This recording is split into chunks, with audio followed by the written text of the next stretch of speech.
Border line daily news BD 25 October 2025। আসসালামু আলাইকুম, আমি মোহাম্মদ ইয়াস। বর্ডার লাইন ডেইলি নিউজ বিডির পক্ষ থেকে আপনাদের সামনে হাজির হয়েছি আজকের গুরুত্বপূর্ণ সংবাদ নিয়ে। আজকের শিরোনাম: জাতিগত জনগণের নিরাপত্তা ও আঞ্চলিক স্থিতিশীলতার জন্য মিয়ানমার সেনাবাহিনী সন্ত্রাসীদের বিরুদ্ধে অভিযান জোরদার। বিস্তারিত সংবাদ: আজ সকালে মিয়ানমার সেনাবাহিনী অর্থাৎ আরাকান আর্মি স্ববাসী সংগঠন এবং তাদের সহযোগীদের বিরুদ্ধে ব্যাপক সামরিক অভিযান পরিচালনা করেছে। সেনাবাহিনীর পক্ষ থেকে জানানো হয়েছে, এসব সন্ত্রাসী গোষ্ঠী বিভিন্ন অঞ্চলে জাতিগত জনগণের জীবন, সম্পত্তি ও আঞ্চলিক স্থিতিশীলতার জন্য গুরুতর হুমকি সৃষ্টি করে আসছিল।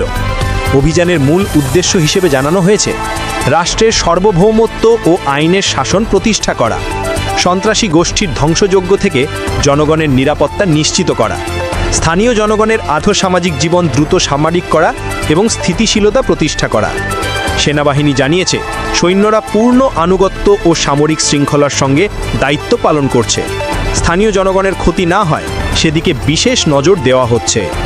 অভিযান সফলভাবে সম্পন্ন হওয়ার পর এলাকায় শান্তি ও শৃঙ্খলা পুনরুদ্ধারের জন্য প্রয়োজনীয় ব্যবস্থা গ্রহণ করা হবে বলেও জানানো হয়েছে।